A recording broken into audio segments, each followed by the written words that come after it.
नमस्ते। How are you viewer? I hope आप लोग अच्छे होंगे। Today we are discuss about pneumonia. I am Mohammad Saqib, I am doing MBBS। What is pneumonia? Pneumonia क्या है? तो पहले इसके बारे में जनरल इंफॉर्मेशन ले लेंगे, बट मेरा कुछ सुझाव है, वो सुन ले। मेरा सुझाव ये है कि जिनके घर पे छोटे बच्चे हैं 1 से 5 साल तक, वो इम्पोर्टेंटली उनके लिए है कि वो अच्छे से वीडियो देखें, क्योंकि निमोनिया से बहुत सारे जाने जा रही हैं। तो बच्चे मैक्सिमम बच्चे की दिक्कत होती है, तो इसीलिए आप अच्छे से ये वीडियो देखिए। निमोनिया पहले देखेंगे क्या है। तो निमोनिया एक तरह का लंग्स इन्फेक्शन है, ठीक है। तो निमोनिया ये क्यों होता है, कैसे होता है, इसके बारे में जानना है। तो निमोनिया पहले अगर लंग्स इन्फेक्शन बोल दिए तो ये किस कारण होता है। तो अगर आप निमोनिया बैक्टीरिया के कारण भी हो सकता है, वायरस के कारण भी हो सकता है, फंगी के कारण भी हो सकता है, किसी भी पैथोजन के कारण आप बोल सकते हो निमोनिया हो सकता है। मैक्सिमम पैथोजन यही होते हैं, बैक्टीरिया, वायरस और फंगी होते हैं। तो आप निमोनिया के बारे में मैं बता रहा हूँ, अच्छे से सुने।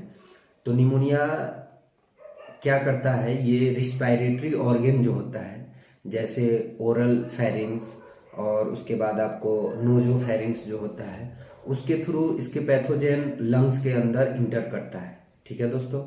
तो लंग्स के अंदर बहुत सारे पार्ट होते हैं, तो उसमें ही एक पार्ट होता है आपका एल्वुलाई, जिसको बोलते हैं हिंदी में कुपिका, ठीक है दोस्तों। तो ये जो ये अल्वुलाई जो होता है, उसमें गैसियस एक्सचेंज होता है, ठीक है। जैसे आप लोग जानते हो कि हम लोग ऑक्सीजन लेते हैं और कार्बन डाइऑक्साइड छोड़ते हैं, ये तो आप लोग अच्छे तरह से जानते हैं। तो उसी जगह ये इन्फेक्ट कर देता है, इन्फेक्शन डाल देता है।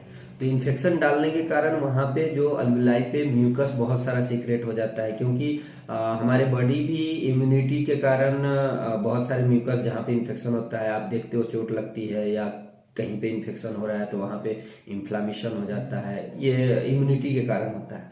तो म्यूकस सीक्रेट हो जाती है, जिसके कारण वहाँ पे पानी समझ सकते हो बहुत ज़्यादा मात्रा में बन जाता है। फिर उसके बाद वहाँ पे पस सेल भी जनरेट हो सकता है, तो जिसके कारण ऑक्सीजन आप अच्छे तरह से नहीं ले पाते हो और कार्बन डाइऑक्साइड रिलीज नहीं कर पाते हो, जिसके कारण सांस लेने में दिक्कत होती है, तो बच्चे सॉलिड हो जाती है, पस की वजह से पानी भर जाता है। तो पस की वजह से पानी भर जाएगा तो दिक्कत, तो गैस एक्सचेंज करने में तो गैसियस एक्सचेंज करने में दिक्कत आपको होगी। तो मैक्सिमम ये बच्चे में होते हैं, इसीलिए मैं ये वीडियो लिया हूँ आज।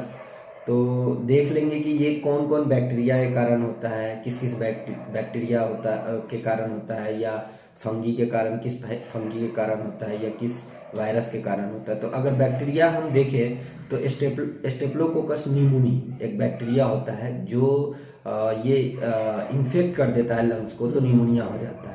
और दूसरा अगर हम देखें तो मोस्ट कॉमनली मिलता है ये माइक्रोबैक्टीरियम ट्यूबरकुलोसिस। ये क्या करता है कि आपको अगर निमोनिया पहले कर देगा, उसके बाद टीबी में कन्वर्ट कर देगा, तो इसीलिए इससे बचना जरूरी है। और वायरस आपको अगर इन्फेक्ट कर रहा है, निमोनिया कर रहा है, तो वो इन्फ्लुएंजा वायरस, आप सार्स वायरस भी देख सकते हो जो कोविड में आया था, तो वो भी एक निमोनिया का ही टाइप था। तो ये सब कैरेक्टर मिलते हैं। तो इससे मैं ये कहना चाहता हूँ कि बच्चे को इम्यूनिटी होता नहीं है, कम होता है। यंग के कंपैरिजन चाइल्ड को इम्यूनिटी कम होता है, जिसके कारण बच्चे को ज़्यादा इफेक्ट करता है, ठीक है। तो इसके प्रिवेंशन हम बताएंगे आपको, बचाव बताएंगे। तो आप वैसे चलिएगा तो नहीं होगा। मैं जहाँ तक कोऑपरेशन हो कर रहा हूँ। तो अब देखना है कि इसके सिम्टम क्या है, ठीक है। इसके सिम्टम क्या है, तो इसके सिम्टम हो सकते हैं आपको, जैसे सांस लेने में दिक्कत, शॉर्टनेस ऑफ ब्रेथ इसको बोल सकते हो आप, और चेस्ट पेन।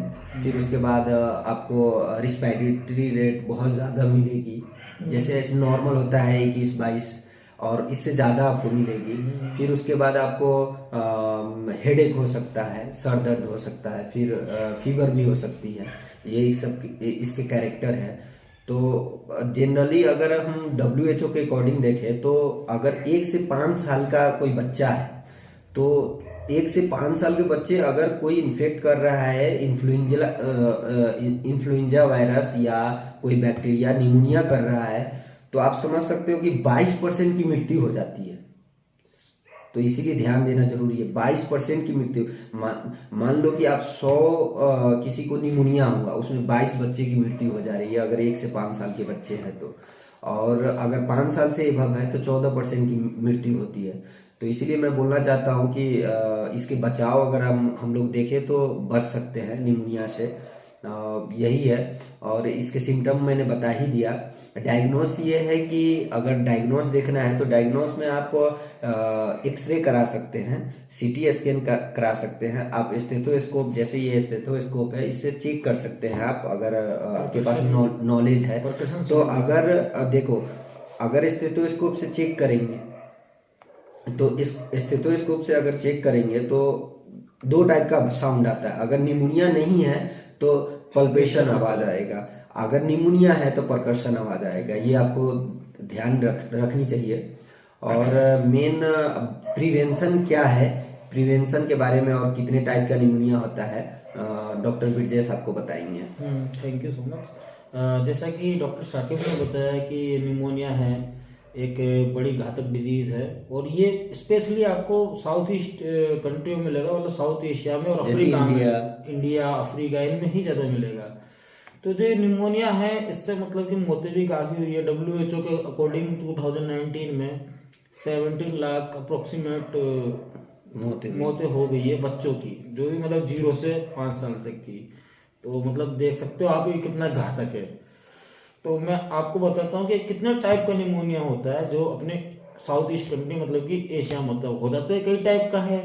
लेकिन जो अपने इंडिया और मतलब साउथ एशिया में जो ये हो रहा है उनके बारे में मैं आपको बताऊंगा। एक होता है कम्युनिटी बेस्ड निमोनिया।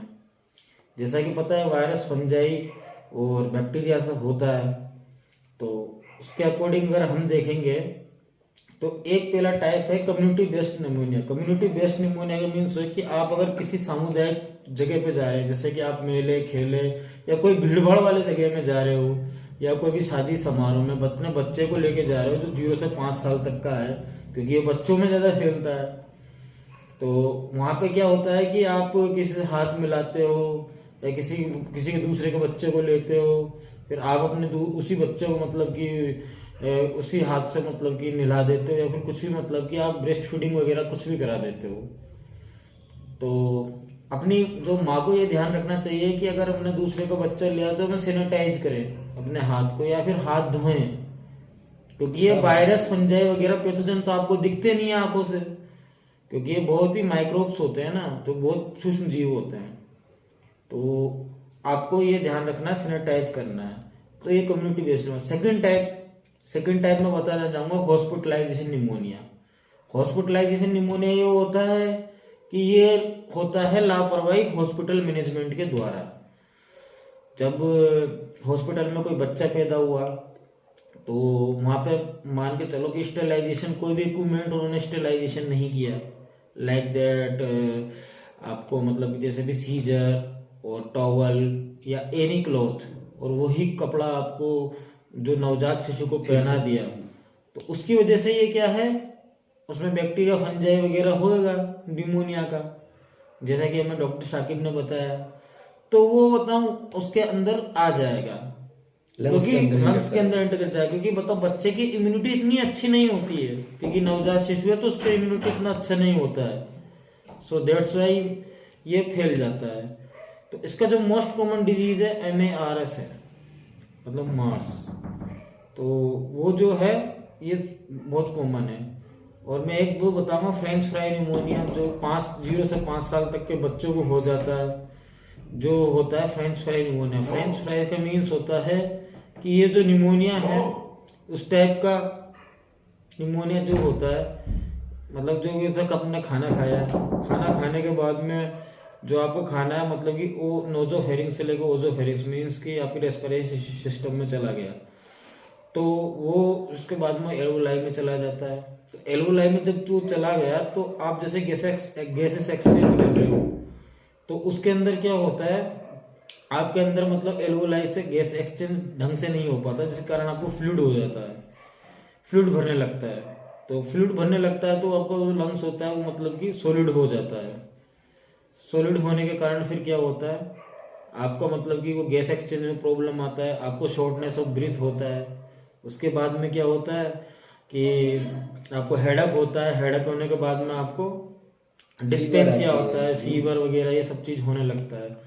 तो ये मतलब कि खाना अगर आप खिला रहे हो तो आप अपने बच्चों को ये सिखाओ कि खाना कैसे खाना है, बढ़िया बाइल बाइल थ्योरी के अकॉर्डिंग, मतलब चबा चबा के खाना खाना है। बाइल जूस सीक्रेट होएगा, उससे आपका खाना ही पचेगा और आपका खाना मतलब कि श्वास नाल में जाके कर्माकुंचन जो पेरिस्टाइल गति के अंदर से डायरेक्ट आपके मतलब डाइजेस्टिव ट्रैक्ट में जाएगा, जिससे आपको अच्छा होगा। तो ये आपको ध्यान रखना है। और जो मोस्ट कॉमन जो निमोनिया स्ट्रेप्टोकोकस निमोनिया से फैलता है उसको बोलते हैं लेबर निमोनिया। तो इसका जो लेबर निमोनिया का जो मतलब है मैं आपको बताना चाहूँगा कि इसमें मतलब कि 4 स्टेप होते हैं। फर्स्ट डे में आपको ये पता चलेगा कि आपको बच्चे को मतलब कि थोड़ी सांस लेने में शॉर्टनेस ऑफ ब्रीथ आ रही है, सांस में दिक्कत आ रही है। और सेकंड डेज के अंदर आपको ये पता चलेगा कि आपको उसमें बताऊं कि आरबीसी उसका काउंट जो होता है, मतलब लाल रुधिर कणी का आरबीसी मतलब कि रेड ब्लड सेल, तो उसके काउंट में भी कमी आ रही है। थर्ड दिन आपको पता चलेगा कि आपको जो बच्चा है उसकी मेंटल हेल्थ ठीक नहीं है, वो मतलब बिहेव अलग कर रहा है। और फोर्थ स्टेज में आपको पता चलेगा कि उसका गैसेस एक्सचेंज जो है वो मतलब कि वो सही नहीं कर पा रहा है, या फिर वो उसको मतलब थोड़ी बेहोशी की हालत होगी, रेस्पिरेटरी रेट उसकी बहुत ज्यादा हो रही है, मतलब कि नॉर्मल बच्चे की जो होती है 14 से 21 उससे ज्यादा हो रही है। तो मतलब ये आपको होगा।